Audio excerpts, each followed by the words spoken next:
சனீஸ்வரர் வந்து சைடில் நின்று தான் வழிபாடு பண்ணணும் அப்படின்னே ஒன்று இருக்குது. ஏன்னா சனீஸ்வரருக்கு இப்போ வந்து விநாயகருக்கு தலை போச்சுன்னு ஒன்று இருக்குல்ல, அது சனி பார்த்து தான் போச்சு. சில பேர் இந்த அர்ச்சனைலாம் பண்ணுவாங்க, பார்த்துருக்கீங்களா? பெரிய பெரிய கோயில், இப்போ திருநள்ளாரே போறீங்கனாலும் இல்லை பெரிய பெரிய வேற எதனா கோயில் போறீங்கனாலும் என் பேரில் அர்ச்சனை பண்ணுங்க. நம்ம அவ்வளோ நியாயவான்கள் கிடையாதுல்ல, நம்ம பேர் அங்கே ரெஜிஸ்டர் பண்ணிட்டு வந்து இவங்களை கடவுளாக எடுத்துப்பீங்கன்னா தெரியல. சனீஸ்வர பகவான், யம தர்மராஜா. எதுக்கு இவங்கள சொல்கிறேன்னா, நீ என்னதான் காசு சம்பாரிச்சாலும் சரி, உயிர் உங்ககிட்ட இல்லைனாக்கா நீ சம்பாரிச்ச காசு பிரயோஜனம் இல்லை, என்ஜாய் பண்ண முடியாது. ஸோ யம தர்மனை நீ கைக்குள்ளே வச்சுக்கணும். தலைவா இப்போ உயிர் எடுக்காத, பொறுமையாக எடுத்துக்கோன்னு. இன்னொரு பக்கம் சனீஸ்வர பகவான் கிட்டத்தட்ட அதே தான். கிரகங்களுக்கெல்லாம் அதிபதி நீங்கள் தான். நீங்கள் மனசை வச்சா நான் நல்லாவே வாழ முடியும் பயங்கரமா, கொஞ்சம் பார்த்து செய்யுங்க. ஸோ நான் வில்லன்களை என் பக்கத்தில் வச்சுக்கிட்டேனாக்கா நான் கொஞ்சம் நிம்மதியாக இருக்கலாம்னு சொல்லிட்டு இந்த ரெண்டு பேரை தேடி தேடி நான் வணங்கினா அது சரியா தப்பா? இப்போ சனீஸ்வரர் வந்து சைடில் நின்று தான் வழிபாடு பண்ணணும் அப்படின்னே ஒன்று இருக்குது. ஏன்னா சனீஸ்வரருக்கு இப்போ வந்து விநாயகருக்கு தலை போச்சுன்னு ஒன்று இருக்குல்ல, அது சனி பார்த்து தான் போச்சு. ஓ. ஏன்னா வந்து பார்வதி வந்து அவங்களுடைய மகனை கூட்டிகிட்டு வந்து இதுதான் என்னுடைய மகன் பாருங்கிறப்ப சனி பார்க்க மாட்டேன்ருவார். வேண்டாம் தாயே, என்னுடைய பார்வை மேலே எனக்கே நம்பிக்கை இல்லை, என் பார்வை பட்டாலே ஏதாவது ஆகிடும், நான் பார்க்கல அப்படிம்பாங்க. பார்வதி இருந்துட்டு அதெல்லாம் ஒன்றும் ஆகாது, நீ என் மகனை பாரு அப்படிம்பாங்க. மகனை பார்த்துருவார். பார்த்த வேகத்தில் தான் தலை போயிடும். தலை போயிட்டு தான் அந்த விநாயகர் தலை வந்ததெல்லாம் அவருக்கு. இந்த நாள் தான் அந்த அம்மா சாப்பிடுவாங்க பார்வதி, என் மகனோட உயிர் போயிடுச்சே, நீ இப்படி பண்ணிட்டியே, நீ பாருனாங்க. அவர் பார்த்துட்டார், அவ்வளோதான். அப்போ உன் பார்வை இவ்வளோ கொடூரம்னா நீ ஏன் பார்த்த அப்படின்னு தான் அவங்க சாப்பிடுவாங்க சனிக்கு. அப்போ தான் என்ன பார்வதி அன்பா பார்த்தாலும் அப்படியே நெகட்டிவாக நடக்குமா? அவர் பார்த்தாலே அப்படி தான். அவரே அதை சொல்லுவார், என்னை பார்க்காதீங்கன்னு தான் சொல்லுவார், நான் யாரையும் பார்க்கலன்னு தான் சொல்லுவார். ஏன்னா அவர் விரும்பி வந்த பொண்ணையே அவர் பார்க்க மாட்டார். ஓகே.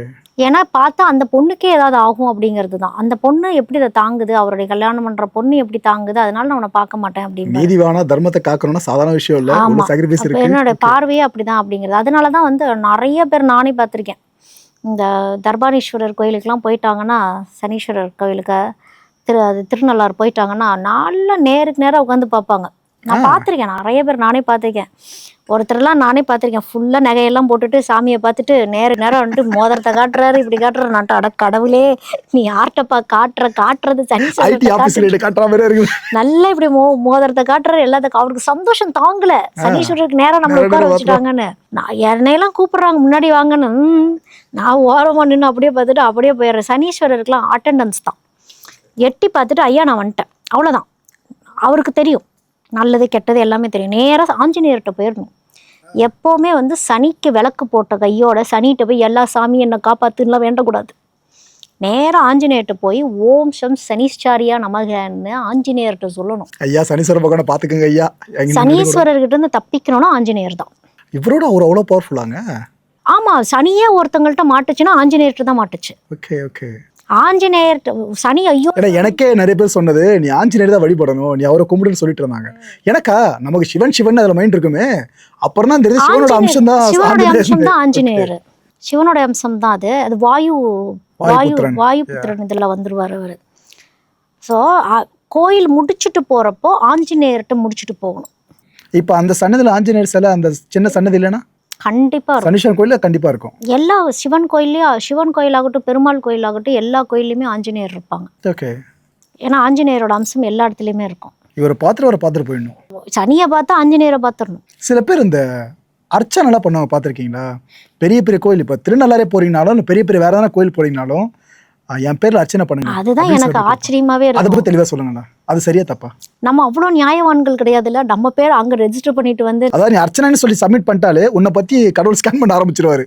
இல்ல உங்க பேரு, நான் தான் உங்களுக்கு சொல்லியிருக்கேன்ல, ஒரு நட்சத்திரத்தைப்படி நம்ம பேர் இருக்கு அப்படின்னா அந்த பேர் இயக்கருக்கு தான் நம்ம வந்து அந்த கோயில் அர்ச்சனையே பண்றோம் அப்படின்னே ஒன்று இருக்குது. வரம் கொடுக்குறவங்கள்ட்ட போய் நம்ம பேர் கொடுத்து அர்ச்சனை பண்ணலாம். நீங்க போய் அட்டெண்டன்ஸ் கொடுத்துட்டு ஞாபகம் வச்சுக்கோங்க, ஏதாவது தவறுனா முதல்ல நம்மள அடிங்கன்னு சொல்லிட்டு அட்ரஸ் கொடுத்துட்டு ரெடியா ஆயிடுமே. ஆமா, சனி வந்து நியாயவான், அவரை நீங்க எங்கேயுமே தாஜா பண்ணவே முடியாது. நீங்க அட்டெண்டன்ஸ் கொடுத்துட்டு இன்னும் சொல்ல போனா 10 நிமிஷத்துக்கு மேல இருக்கவே வேணாங்கிறது தான் நான் சனீஸ்வரர் சொல்றீங்களா? Okay okay okay. ஏன்னா ஒரு சிலருக்குலாம் நான் பரிகாரம்லாம் சொல்லி, ஒருத்தர்லாம் எனக்கு சொன்னது உண்டு, எனக்கெல்லாம் அப்படிலாம் ஒன்றும் ஆகாதுங்க, நான் சொன்னேன் 10 நிமிஷத்துக்கு மேலே உங்களால் நிற்க முடியாது, போனீங்களா வந்தீங்களான்னு இருங்கன்னு. இல்லை நான் கோயிலில் ரொம்ப நேரம் இருப்பேன் அப்படின்னாரு. 10 நிமிஷத்துக்கு மேலே அவரால் இருக்க முடியல, லோ சுகராகி அங்கேயே மயக்கம் போட்டார். Oh my God. சனியோடைய சேஃப் உக்கிரம் ஆயிட்டு அவரு. அந்த நேரத்தில் அன்னைக்கு. அதுக்கப்புறம் அவர் போய் ட்ரிப்ஸ் எல்லாம் ஏற்றிட்டு தான் வீட்டுக்கு போனார். ஏன்னா சனியை பொறுத்த வரைக்கும் நீங்கள் கர்மா கழிக்கிற இடம் அது. கர்மா கழிக்கிற இடத்துலலாம் வந்து உக்கிரம் அவ்வளோ ஆகாது.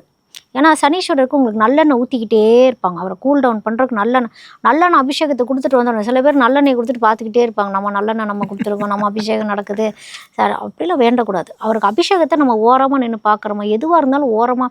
நீங்கள் அபிஷேகம் பண்ணுறவங்களே பார்த்தீங்கன்னா தெரியும், ஓரமாக சைடில் நின்று தான் பண்ணுவாங்களே தவிர்த்து ஆமா ஆமா, முன்னாடி நின்னு பண்ணி நான் பார்த்ததில்ல. பண்ணவே மாட்டாங்க.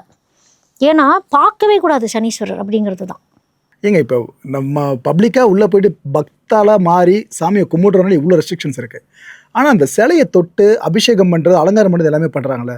சனீஸ்வர பகவான் சிலையை தொட்டு ஒருத்தவங்க அபிஷேகம் பண்ணுறாங்கன்னா அவங்க மனநிலை எப்படி இருக்கும்? அப்போ அவங்க எல்லாம் சைடில் நின்று தான் பண்ணுறாங்க. அவங்க அவ்வளோ மந்திரங்கள் உச்சாடனம் பண்ணுறாங்க. திருப்பி அவங்க அதை ஒரு கம்ப்ளீஷன் பண்ணுறாங்க. நீங்கள் அங்கே சனீஸ்வரர்கிட்ட நிற்கிறவங்களோட உடம்பு பார்த்தீங்கன்னா தெரியும், அப்படி வேர்க்கும் அவங்களுக்கு. ஹீட்டு தாங்காது அந்த இடத்துல. அவங்க அந்த ஹீட்டு, அவங்க அந்த மந்திரம் சொல்கிறது, இது பண்ணுறது, கர்மா அவங்களுக்கு அங்கே கழிஞ்சிக்கிட்டே தான் இருக்குது. இன்னும் நேருக்கு நேராக நின்று அவங்க பண்ணலை. நீங்கள் அவங்க மந்திரம் உச்சாடனம் பண்ணுறவங்க ஓகே அதை பண்ணலாம். அவங்க அந்த கர்மாவை எப்படி இருந்தாலும் கழிச்சிடுவாங்க. இல்லைன்னா அந்த கர்மா கேரி ஆன் பண்ணிட்டு தான் இருப்பாங்க. அவங்க வாழ்க்கையை போய் நம்ம கேட்டால் தான் தெரியும். ஏன்னா ஒவ்வொருத்தவங்களுடைய லைஃப்பும் கோயிலெலாம் வச்சுருக்கவங்களோட வாழ்க்கையெல்லாம் போய் கேட்குறப்போ ஒரு சிலரோட வாழ்க்கையெல்லாம் நான் பார்த்துருக்கேன். அவங்க வீட்டுக்குள்ள ஒரு அக்னி எரிஞ்சுக்கிட்டே இருக்கும். யாராவது ஒருத்தவங்க அந்த அக்னியை பார்த்துக்கிட்டே இருக்கணும். இட் மீன்ஸ் அடுப்பு கூட நீங்கள் சொல்லலாம். இல்லை, இதுக்குன்னே ஒரு அக்னி வச்சுருக்காங்க.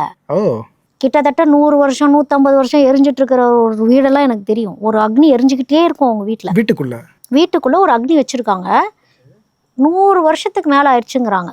100 வருஷமும் 150 வருஷமும் இன்னும் அந்த அக்னி எரிஞ்சுக்கிட்டே தான் இருக்குது. அந்த வீட்டிலேருந்து யாரும் வெளியே போக மாட்டாங்க. யாரோ ஒருத்தங்க அந்த வீட்டில் இருந்து அந்த அக்னியை பார்த்துக்கிட்டே இருப்பாங்க. என்னங்க இது?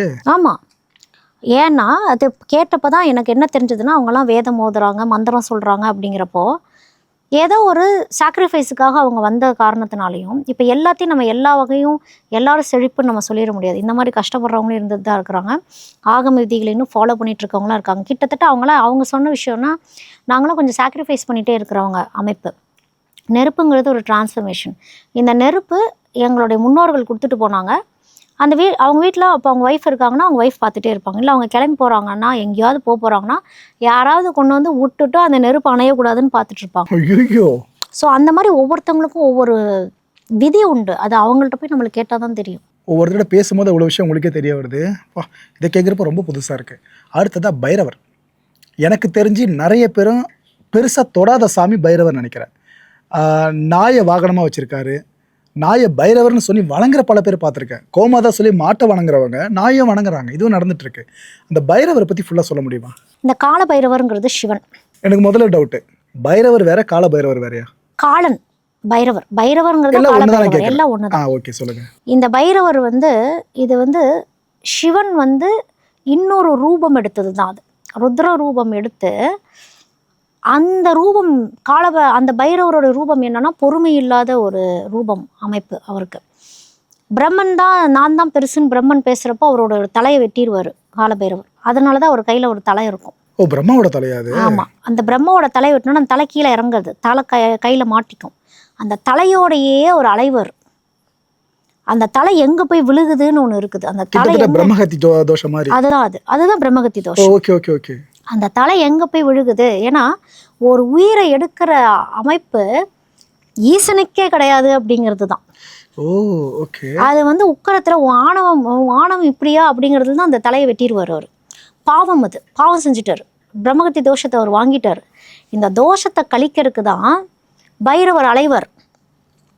காலங்கள் கடக்கும், அப்புறம்தான் ஒரு காலபைரவர் ஆகுறாரு. காலபைரவன் பேர் காரணம் இதானா? ஆமா. இந்த காட் ஆஃப் டைம்னா பல பேர் கிளப்பி விட்டுருந்தாங்க. Okay, right. அப்புறம் தான் பைரவி வருவாங்க. அவங்க தான் இயக்கிற சக்தி.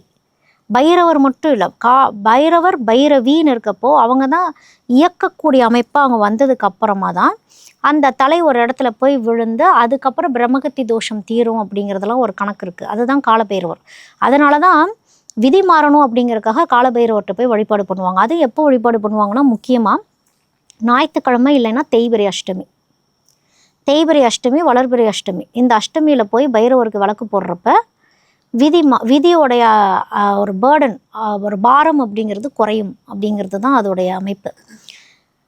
காலன் அவர் கால பைரவர் அப்படின்னா காலங்காலமா அவர் தலையை வச்சுட்டே சுத்திட்டு இருந்தார். அதனாலதான் கால பைரவரை வீட்டுல வச்சு வழிபாடு பண்ணக்கூடாது, கோயில்ல தான் போய் வழிபாடு பண்ணணும். ஏன் வீட்டுல வழிபாடு பண்ணக்கூடாது? ஏன்னா அவர் வந்து ருத்ரன் அமைப்பு, அதாவது ஆக்ரோஷமான அமைப்பு, நிதானம் இல்லாத ஒரு அமைப்பு, அவரே தவறு செஞ்ச அமைப்பு பைரவர். அவர் ஒரு கோவத்துல தானே தலையை வெட்டினாரு. அப்ப அந்த ஒரு அம்சம் என்னதான் சொல்ல வருது மக்களுக்கு? அவரே பிரம்மகத்தி தோஷம் வாங்கி தோஷத்தை கழிச்சவர் தான். அப்போ கர்மா, எல்லாருமே கர்மாவை கேரி ஆன் பண்ணி தான் ஆகணும். நம்மளுடைய கர்மா மாறணும்னா காலபைரவரை போய் வழிபாடு பண்ணி அவர் வந்து தன்னுடைய தவறை உணர்ந்தார். தவறை உணர்ந்ததுக்கு அப்புறமா தான் கொஞ்ச நாள் அழலாம் நனைஞ்சுதான் அந்த பிரம்மகத்தி தோஷம்லாம் அவருக்கு தீர்வுனே ஒன்று இருக்கும். அப்போ பைரவி வழிபாடும் அங்கே இருக்கும். பைரவி வந்து தான் அந்த காலத்தை இயக்க ஆரம்பிச்சாங்க. அதனால தான் கால பைரவர். ஓகே, இவ்வளோ விஷயங்கள் கால பைரவர். அப்போதான் அந்த நாய் அப்படிங்கிறது ஜென்ரலாகவே, ஆனால் இப்போ யாரும் அதை ஃபாலோ பண்ணுறது இல்லை. பட் என்ன அமைப்பு சொல்லப்படுது அப்படின்னா, நாய் எப்போவுமே வாசலுக்கு வெளியே தான் இருக்கணும், உள்ளே வச்சுக்க கூடாது. இப்போ பெட்ரூமே கொடுக்குறாங்க. நம்ம இப்போ எல்லாருமே அது மாறிட்டாங்க. பட் ஸ்டில் அது என்னதான் நம்ம வந்து நம்ம டாக் லவராக இருக்கலாம், எல்லாம் இருக்கலாம். ஆனால் ஒவ்வொரு அம்சத்துக்கும் ஒவ்வொரு அமைப்பு, இது இங்கே தான் இருக்கணும் அப்படிங்கிறதெல்லாம் ஒன்று இருக்குது. நாய் வந்து பூஜை ரூம்லேருந்து நம்மளே இப்போ நிறைய வீடியோஸ்லாம் பார்க்குறோம். அது பூஜை, அது அமைதியாக தான் இருக்கும், அதால் ஒரு பிரச்சனையும் இல்லை. ஆனால் ஒவ்வொருத்தவங்களுக்கும் ஒரு எனர்ஜி அமைப்புன்னு ஒன்று இருக்குது. இப்போ நாயோட எனர்ஜி அமைப்பு என்ன அப்படின்னா, அது ஒன்ஸ் உள்ளே வந்துருச்சுன்னா அதோட எனர்ஜி நம்ம சாமி கும்பிட்ற விதத்தை கூட சம்டைம்ஸ் டிஸ்டர்ப் பண்ணும் அப்படின்னு ஒன்று இருக்கும். இப்போ நிறைய நாய் வீட்டில் வச்சுருக்கவங்களோட அமைப்பெல்லாம் பார்த்தீங்கன்னா லைஃப் நிறைய டிஸ்டர்ப் ஆகிட்டே இருக்க மாதிரி இருக்கும். பட் வெளியே சொல்ல மாட்டாங்க, நல்லா தான் இருக்குங்கிற மாதிரி சொல்லிட்டு வந்துடுவாங்க, நாங்கள் சந்தோஷமாக தான் இருக்கணும். தனிப்பட்ட முறையில் போய் பார்க்குறோம், அந்த தனிமை ஏதோ ஒரு கர்மாவை அனுபவிச்சுட்டு இருப்பாங்க அப்படிங்கிற மாதிரி தான் இருக்கும். அப்போ அந்த நாயெல்லாம் வாசலுக்கு வெளியே வச்சுருக்கவங்களோட லைஃப் நல்லாயிருக்கும், வீட்டுக்குள்ளே வச்சுருக்கவங்களோட லைஃப் வேறு மாதிரி இருக்கும். அதுக்காக அவங்க எல்லாம் கெட்டு போயிட்டாங்கிறது கிடையாது. ஏதோ ஒரு வகையில் ஏதோ ஒரு கர்மா நாய் இருந்தாலும் இல்லைனாலும் அவனுக்கு வர பிரச்சனை வந்துட்டு தான் இருக்கும். அது வந்து நாய் வச்சுருக்கவங்கள சொல்கிறேன். இப்போ அந்த காலபைரவரோட கருப்பு நாய் தான் வந்து காலபைரவர்.